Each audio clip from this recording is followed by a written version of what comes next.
YouTube ಚಾನಲ್ಗೆ ಸ್ವಾಗತ. ಇವತ್ತಿನ ನಿನಾದಿನ ಸೀರಿಯಲ್ ಏನಾಗುತ್ತೆ ಅಂತ ಹೇಳ್ತೀನಿ ನೋಡಿ. ಇಲ್ಲಿ ಮೀಡಿಯಾದವ್ರ ಮುಂದೆ ತನ್ನ ಗಂಡನ್ನ ಉಳಿಸ್ಕೊಂಡ್ಬಿಡ್ತಾಳೆ, ನಿರಪರಾಧಿ ಅಂತ ಪ್ರೂವ್ ಮಾಡೇ ಬಿಡ್ತಾಳೆ. ಏನೆಲ್ಲ ಸಾಕ್ಷಿ ಉಪಯೋಗಿಸಿ ತನ್ನ ಗಂಡನ್ನ ಉಳಿಸ್ಕೊಂಡ್ಬಿಡ್ತಾಳೆ ನಮ್ಮ ವೇದ. ಮೀಡಿಯಾದವರು ಅವಾಗ ಫುಲ್ ಖುಷಿಯಾಗಿರ್ತಾನೆ ನಮ್ಮ ವಿಕ್ರಮ್ ಕೂಡ. ಅದಕ್ಕೆ ಮೀಡಿಯಾದವರು ಕೊನೆಯದಾಗಿ, ವಿಕ್ರಮ್ ಸರ್, ನೀವು ವೇದ ಅವ್ರನ್ನ ಬೇತಾಳ ಅಂತ ಯಾಕೆ ಕರೆಯೋದು ಅಂತ ಕ್ವಶನ್ ಕೇಳ್ತಾರೆ. ಅದಕ್ಕೆ ಬೇತಾಳ ಅಂತ ಯಾಕೆ ಕರಿತೀನಿ ಅಂದರೆ, ಇವಳು ನಿಮಗೆ ಗೊತ್ತಿರೋ ಥರ ಎಲ್ಲ ದೊಡ್ಡದಾಗಿ ವೈರಲ್ ಆಗಿರೋ ಥರ ನಾವಿಬ್ಬರು ಜಗಳದಲ್ಲಿ ಮೀಟ್ ಆಗಿದ್ದು. ಅದಾದಮೇಲೆ ಇವಳು ನನಗೆ ಯಾವಾಗ ಸಿಕ್ಕಿದ್ರೂ ಒಳ್ಳೆ ಈ ಬೇತಾಳನ ಕತೆ ಕೇಳಿದಿರಲ್ವ, ಹಂಗೆ ಬೆನ್ನಿಗೆ ಅಂಟಿರೋ ಬೇತಾಳನ ಥರ ಯಾವಾಗಲೂ ನನಗೆ ಬೆನ್ನಿಗೆ ಅಂಟ್ಕೊಂಡು ಜಗಳ ಮಾಡ್ಕೊಂಡೇ ಇರೋಳು, ಹಾಗಾಗಿ ಹಂಗಂತ ಹೆಸರಿಟ್ಟೆ ಅಂತ ವಿಕ್ರಮ್ ಅಂತಾನೆ. ಅದಕ್ಕೆ ವೇದ ಇದ್ದೋಳು, ಹಾಗೆಲ್ಲ ಏನಿಲ್ಲ, ಅದೆಲ್ಲ ಹಳೆ ಕತೆ, ಬಟ್ ಇವಾಗ ಇವರೇ ನನ್ನ ಸರ್ವಸ್ವ ಅಂತ ಹೇಳ್ಬಿಟ್ಟು ನಮ್ಮ ವಿಕ್ರಮ್ ಮುಖ ನೋಡ್ತಾ ವೇದ ಹೇಳ್ತಾಳೆ. ನಮ್ಮ ವಿಕ್ಕಿಗೆ ಹಂಗೆ ಖುಷಿ ಆಗ್ತಾ ಇರುತ್ತೆ. ಮೇಡಮ್, ಅಂತೂ ಸತಿ ಸಾವಿತ್ರಿ ಥರ ಓರಾಡ್ಬಿಟ್ಟು ನಿಮ್ಮ ಗಂಡನ್ನ ನೀವು ಉಳಿಸ್ಕೊಂಡ್ಬಿಟ್ರಿ, ನಿರಪರಾಧಿ ಅಂತ ಪ್ರೂವ್ ಮಾಡ್ಕೊಂಡ್ಬಿಟ್ರಿ ಅಂತ ಮೀಡಿಯಾದವರು ವೇದಂಗೆ ಅಂತಾಳೆ. ಅದಕ್ಕೆ ವೇದ ಇದ್ದವರು, ಇಲ್ಲ, ಅದು ನಾನು ಉಳಿಸ್ಕೊಂಡಿದ್ದಲ್ಲ, ಸತ್ಯ ಗೆಲ್ತು ಅಷ್ಟೇ, ನನ್ನ ಗಂಡ ನಿಜವಾಗ್ಲೂ ಕೊಲೆ ಮಾಡಿಲ್ಲ, ಹಾಗಾಗಿ ಅವರು ನಿರಪರಾಧಿ ಅಂತ ಪ್ರೂವ್ ಆದರು ಅಷ್ಟೇ ಅಂತ ವೇದ ಹೇಳ್ತಾಳೆ. ಆಮೇಲೆ ಮೀಡಿಯಾದವ್ರು, ಸರ್ ನೀವಿಬ್ಬರು ಒಂದು ಪೋಸ್ ಕೊಡಿ, ಫೋಟೋ ತೊಗೊಳ್ತೀನಿ ಜೋಡಿದು ಅಂತಂದಾಗ ನಮ್ಮ ವಿಕ್ರಮ್ ವೇದ ಮೇಲೆ ಭುಜದ ಮೇಲೆ ಕೈ ಹಾಕ್ಕೊಂಡು ಒಂದು ಪೋಸ್ ಕೂಡ ಕೊಡ್ತಾನೆ, ಫೋಟೋ ತೊಗೊಳ್ತಾರೆ. ಅದಾದಮೇಲೆ ಮೀಡಿಯಾದವ್ರು ಹಂಗೆ ಮಾತಾಡ್ತಾ ಇರ್ತಾರೆ. ಸುಮ್ಮನೆ ಈ ವೈಯಕ್ತಿಕ ಕಾರಣಕ್ಕೆ ಈ ಉಮಾ ಅವರು ಪಾಪ ಅವ್ರ ಮೇಲೆ ಏನೇನೋ ಕೇಸೆಲ್ಲ ಹಾಕ್ಬಿಟ್ಟು ಸುಮ್ಮನೆ ಮೀಡಿಯಾದವ್ರನ್ನೆಲ್ಲ ಕಳಿಸಿ ಇಷ್ಟೊಂದೆಲ್ಲ ಮಾಡಿದರು ಅಂತ ಅವರವರೇ ಮಾತಾಡ್ತಾ ಇರ್ತಾರೆ.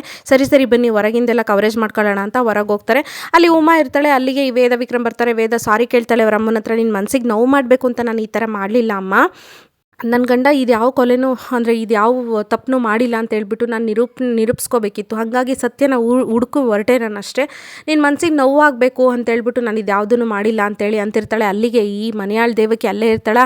ಮೀಡಿಯಾದವ್ರ ಮುಂದೆ ಕಾಲಿಗೆ ಬೆಳಕೋದವಳು ಇಲ್ಲಿ ಎದ್ಬಿಡ್ತಾಳೆ. ಬಿಡು, ಇನ್ನೂ ಎಷ್ಟು ಮೋಸ ಅಂತ ಮಾಡ್ತೀಯ ಉಮಾ, ಇವಳು ಹೇಳೋ ಕತೆನೆಲ್ಲ ನಂಬೇಡ ಉಮಾ, ತನ್ನ ಗಂಡನ್ನ ಬದುಕಿಸ್ಕೊಳ್ಳೋಕ್ಕೋಸ್ಕರ ಏನೇನೋ ಸುಳ್ಳು ಸಾಕ್ಷಿ ಎಲ್ಲ ಹುಟ್ಟಿಸ್ಕೊಂಡು ಬಂದ್ಲು, ಹಂಗೆ ಹಿಂಗೆ ಅಂತ ಮತ್ತೆ ತಕರಾರು ತೆಗೆದು ಬಿಡ್ತಾಳೆ.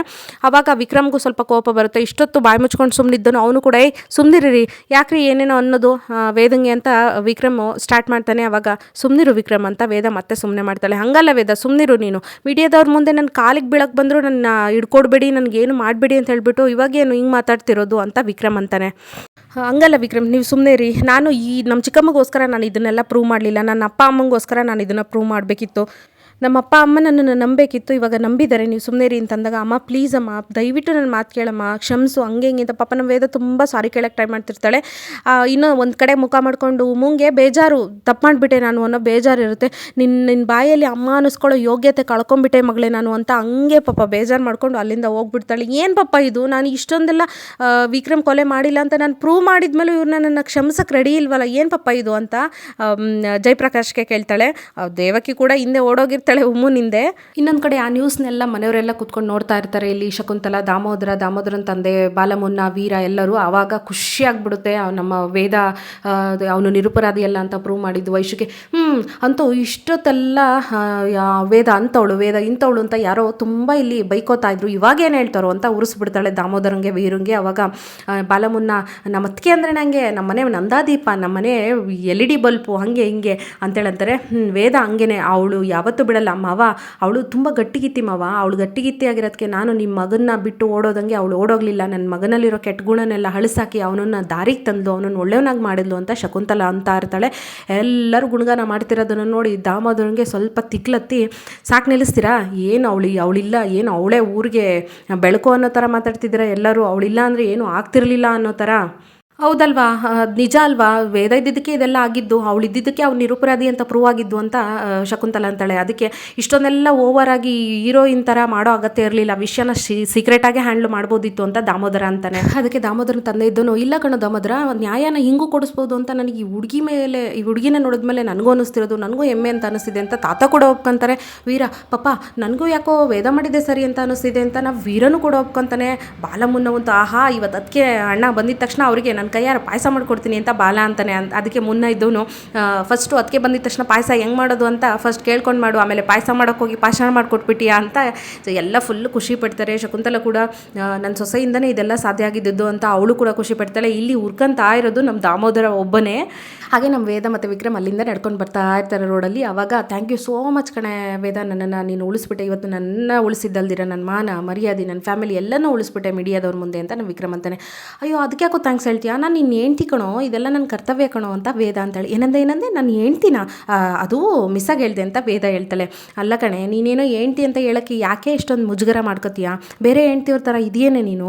ಅವರೆಲ್ಲ ಒಂದು ತಪ್ಪುಗಳಲ್ಲ, ಒಂದು ಮುತ್ಕೊಡಲ್ಲ, ಅಲ್ಲದೆ ಡ್ಯಾಡಿ ಅಂತ ಹೇಳೋಕ್ಕೆ ಒಂದು ಮಗು ಕೂಡ ಕೊಟ್ಟಿಲ್ವಲ್ಲ ನೀನು, ಅದೆಲ್ಲ ಇರಲಿ, ನೀನನ್ನು ಮುಟ್ಟಕ್ಕೆ ಬಿಡಲ್ವಲ್ಲ ನೀನು ಅಂತ ನಮ್ಮ ವಿಕ್ರಮ್ ಅಂತಾನೆ. ಅದಕ್ಕೆ ಏನೋ ಬೇಕು ನಿನಗೆ ಅಂತೇಳಿ ನಮ್ಮ ವೇದ ಕೇಳಿದ್ಕೆ ಒಂದೇ ಒಂದು ಮುತ್ತು ಕೊಡ್ತೀಯಾ ಪ್ಲೀಸ್, ಒಂದೇ ಒಂದು ಕಿಸ್ ಕೊಡ್ತೀಯಾ ಅಂತ ಕೇಳ್ತಾನೆ. ಅದಕ್ಕೆ ಹಂಗೆ ಸುಮ್ಮನೆ ಹಿಂಗೆ ಏಟ್ ಕೊಡ್ತಾಳೆ. ಆಸೆ ನೋಡು ನೀನವು ಅಂತ ಹೇಳ್ಬಿಟ್ಟು. ಹೌದು ಕಣೆ ವೇದ, ಮತ್ತು ನೀನು ಹೆಂಡ್ತಿ ತಾನೆ, ನೀನು ಹೆಂಡ್ತಿ ಅಂದಮೇಲೆ ನಿನ್ನ ಕರ್ತವ್ಯ ನಾನು ಮಾಡಲೇಬೇಕು ತಾನೆ ಅಂತ ನಮ್ಮ ವಿಕ್ರಮ್ ಅಂತಾನೆ. ಆದರೂ ನೀನೊಂಥರ ಒಳ್ಳೆಯವನು ಕಣೋ ವಿಕ್ರಮ್, ನೀನೊಂಥರ ರೌಡಿ, ಒಂಥರ ಕೋಪಿಷ್ಟ ಎಲ್ಲ ಆಗಿದ್ರೂ ನಿನ್ನ ಮನಸ್ಸು ತುಂಬ ಮಗು ಥರ. ಹೌದು, ಈ ಪ್ರೀತಿಸೋರ ಹೃದಯದ ಮುಂದೆ ಈ ಮನಸ್ಸು ಯಾವಾಗಲೂ ಮಗು ಥರನೇ. ಈ ಮಗುನ ನೀನೇನು ಹೊಡಿತೀಯೋ ಅಥವಾ ಅಪ್ಕೊಳ್ತೀಯೋ ನಿನಗೆ ಬಿಟ್ಟಿದ್ದು ಅಂತ ಅವಳು ಕೈ ತೆಗೆದು ತನ್ನ ಹೃದಯದ ಮೇಲೆ ಇಟ್ಕೋತಾನೆ ವಿಕ್ರಮು. ಸ್ವಲ್ಪ ಹೊತ್ತು ಹಾಗೆ ಇಬ್ಬರು ಕಣ್ಣಲ್ಲಿ ಕಣ್ಣಿಟ್ಟು ನೋಡಿ ಒಂದು ಸಾಂಗ್ ಕೂಡ ಶುರುವಾಗುತ್ತೆ. ಸರಿ ನಡಿ ನೀನು ಅಂತ ಹೇಳ್ಬಿಟ್ಟು ಅಲ್ಲಿಂದ ನಮ್ಮ ವೇದ ವಿಕ್ರಮ್ನ ಕರ್ಕೊಂಡು ಹೋಗ್ತಾಳೆ. ಇನ್ನೊಂದು ಕಡೆ ಗುಲಾಬಿ ವೀರಂಗೆ ಕಾಲ್ ಮಾಡಿರ್ತಾಳೆ. ಅಲ್ಲ, ಇನ್ನೊಂದು ಸ್ವಲ್ಪ ದಿನ ಅಷ್ಟೇ, ಇನ್ನೊಂದು ವಾರ ಅಷ್ಟೇ ವಿಕ್ರಮ್ನ ಸಾಕ್ಷಿ ಹುಡುಕ್ಬಿಟ್ಟು ಅವನನ್ನು ಜೈಲಿಗೆ ಕಳಿಸ್ತೀನಿ, ನಿನ್ನನ್ನು ಮೇಯ್ನ್ ಡೋರಿಂದ ಎಂಟ್ರಿ ಕೊಡಿಸ್ತೀನಿ ನಮ್ಮ ಮನೆಗೆ, ಹಂಗೆ ಹೆಂಗೆ ಅಂತ ಎಲ್ಲ ಏನೇನೋ ನನ್ನ ಹತ್ರ ಬೊಗಲೇ ಬಿಟ್ಟಿದ್ದೆ. ಇವಾಗ ಏನಾಯಿತು, ನಿರಪರಾಧಿ ಅಂತ ಅವನ ಹೆಂಡ್ತಿ ಅವಳು ವೇದನೆ ಪ್ರೂವ್ ಮಾಡಿದ್ಲು. ಮುಗೀತು ಅಲ್ವಾ ನಮ್ಮ ಕತೆ ಅಂತ ಹೇಳ್ಬಿಟ್ಟು ಗುಲಾಬಿ ಅಂತಾಳೆ. ಈಗ ಒಳ್ಳೇದಾಯ್ತು ಬಿಡು ಗುಲಾಬಿ, ಅವನೇನಾದರೂ ಜೈಲಿಗೆ ಹೋಗಿದ್ರೆ ನಮ್ಮನ್ನು ಯಾರು ಮೂಸ್ ನೋಡ್ತಿದ್ರು ಅಂತ ವೀರ ಅಂತಾನೆ. ಮತ್ತು ನೀನೇನು ಅಂತ ಗುಲಾಬಿ ಅಂತಾಳೆ. ಈ ನಮ್ಮ ಫೀಲ್ಡಲ್ಲಿ ಅವನಿಗೆ ಇರೋದು ನಾನು ಅವನನ್ನು ಮುಂದೆ ಇಟ್ಕೊಂಡು ಅವನು ತುಳಿದು ನಾನು ಬೆಳಿಬೇಕು, ಅವನು ಜೈಲಿಗೆ ಹೋದರೆ ನಮಗೆ ಯಾರೂ ಡೀಲ್ ಕೊಡಲ್ಲ ಅಂತ ಅಂತಾನೆ. ನನಗೆ ಇವೆಲ್ಲ ಗೊತ್ತಿಲ್ಲ, ನೀನು ನನ್ನನ್ನು ನಿಮ್ಮ ಮನೆಗೆ ಕರ್ಕೊಂಡು ಹೋಗ್ತೀಯೋ ಇಲ್ವೋ ಅಂತ ಕೇಳ್ತಾಳೆ. ಇವಾಗ ಅದೆಲ್ಲ ನಡೆಯಲ್ಲ, ಸುಮ್ಮನೆ ಇದ್ದು ಬಿಡು ಅಂತ ವೀರ ಅಂತಾನೆ. ಸರಿ ಆಯಿತು, ನನಗೆ ಏನು ಮಾಡಬೇಕು ಅಂತ ಗೊತ್ತು, ಪ್ರೆಸ್ ಮೀಟ್ ಅವ್ರನ್ನ ಅಂದರೆ ಆ ಮೀಡಿಯಾದವ್ರನ್ನ ಕರೆಸಿ ನಿನ್ನ ಫೋಟೋಸು ಮತ್ತು ವೀಡಿಯೋಸ್ ಎಲ್ಲ ಅವ್ರ ಮುಂದೆ ಹಿಡಿದು ನಾವಿಬ್ಬರು ಗುಟ್ಟಾಗಿ ಸಂಸಾರ ಮಾಡ್ತಿದ್ದೀವಿ ಅಂತ ಹೇಳಿಬಿಟ್ಟು ನನಗೆ ಗೊತ್ತು ನಿಮ್ಮ ಮನೆಗೆ ಹೆಂಗೆ ಬರಬೇಕು ಅಂತ ಬ್ಲ್ಯಾಕ್ ಮೇಲ್ ಮಾಡ್ತಾಳೆ ಗುಲಾಬಿ. ಬೇಡ ಗುಲಾಬಿ, ನಾನು ಹೇಳ್ತಿದ್ದೀನಿ ಕೇಳು, ಸ್ವಲ್ಪ ದಿನ ಸುಮ್ಮನೆ ಇರು ಅಂತೇಳಿ ನಮಗೆ ವೀರ ಅಂತಾನೆ. ಇಲ್ಲ ಪ್ರೆಸ್ ಮೀಟ್ನ ನಾಳೆ ಇಟ್ಕೊಳ್ಳೋಣ ಅಥವಾ ನಾಡಿದ್ದು ಇಟ್ಕೊಳ್ಳೋಣವಾ ಅಂತ ನೀನೇ ಡಿಸೈಡ್ ಮಾಡು ಅಂದ್ಬಿಟ್ಟು ಫೋನ್ನ ಕಟ್ ಮಾಡ್ತಾಳೆ. ಆವಾಗ ವೀರ ಇದ್ದವನು, ಈ ಗುಲಾಬಿ ಯಾಕೋ ನನ್ನನ್ನು ಬಿಡೋಳ ಥರ ಕಾಣಿಸ್ತಾ ಇಲ್ಲ, ಇವಳಿಗೆ ಏನು ಗತಿ ಕಾಣಿಸೋಣ ಅಂತ ಆಗಲೇ ಸ್ಕೆಚ್ ಆಗ್ತಾ ಇರ್ತಾನೆ. ಅವಳಿಗೂ ಕೂಡ ಬೆದಳ, ನೀನಂತೂ ಒಂಥರ ಕ್ರಿಮಿನಲ್ ಇದ್ದಂಗೆ ಕಡೆ ಅಂತ ಹೇಳ್ಬಿಟ್ಟು ಈ ಕಡೆ ನಮ್ಮ ವಿಕ್ರಮ್ ಅಂತಿರ್ತಾನೆ. ವೇದ, ಯಾಕಪ್ಪ ನಾನು ಯಾರನ್ನಪ್ಪ ಮಚ್ಚಿಟ್ಕೊಂಡು ಕೊಲೆ ಮಾಡಿದ್ದೀನಿ? ಅಯ್ಯೋ ಮಚ್ಚಿಟ್ಕೊಳ್ಳೇಬೇಕಾ ಕೊಲೆ ಮಾಡೋಕ್ಕೆ, ನಿನ್ನ ಕಣ್ಣನ್ನು ಸಾಕು ಅಂತ ಪೂಸಿ ಹೊಡಿತಾ ಇರ್ತಾನೆ. ಹಲೋ, ನೀನೇನೇ ಪೂಸಿ ಹೊಡೆದ್ರು ನಾನು ಮಾತ್ರ ಮುತ್ತು ಕೊಡಲ್ಲ ಅಂತ ವೇದ ಅಂತಾಳೆ. ಮುತ್ತಿಗಿಂತ ದೊಡ್ಡದಾಗಿರೋದು ಏನೋ ನೀನು ಕೊಟ್ಟಿದೆಯಾ ಬಿಡೆ ನನಗೆ ಅಂತ ವಿಕ್ರಮ್ ಅಂತಾನೆ. ಏನಪ್ಪ ಅಂಥದ್ದು ಅಂತ ವೇದ ಕೇಳ್ತಾಳೆ.